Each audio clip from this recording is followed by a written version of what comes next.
अस्सलाम वालेकुम प्यारे बच्चों, क्लास 4th सब्जेक्ट साइंस सोन अजुक टॉपिक वाटर।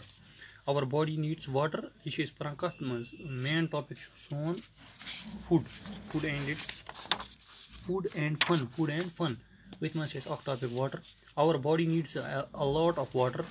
सानी बॉडी जरूरत आबच वारिया ज़्यादा आब जरूरत। Water is necessary for digestion of food and circulation of blood. Water तवे जरूरत ताकि अमे गजा श्रपा बॉडी मज बे सर्कुलेट ग सोन खून दौर करा।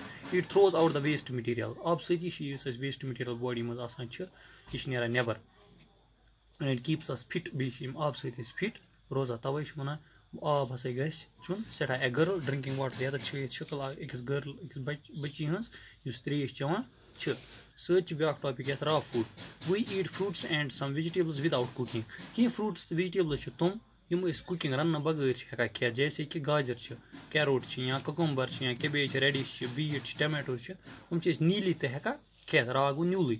We eat dry fruits such as mangoes apples bananas etcetera without cooking. यम मैंगो एप्पल्स या बनाना हम कुक करा फ्रूट्स कहें। We also eat salad of raw vegetables. इथे पे रा वेजिटेबल सैलड तह खेवान सच एज कुस carrot radish tomato cucumber beetroot cabbage etcetera हम तथ यूज करान। सोन हेल्दी डाइट गि हेल्दी फूड्स गसन प्रोटेक्टिव फूड्स या एनर्जी गिविंग फूड्स या क्या वन बॉडी बिल्डिंग फूड्स तुम सत मिलन रा फूड तो रा फूड तर फायदे मंद। वाटर तो बे रा फूड। वाटर वो तुम डाइजेशन में मदद ग ब्लड सर्कुलेशन में मदद कर वेस्ट मटीरियल साफ करने में मदद कर।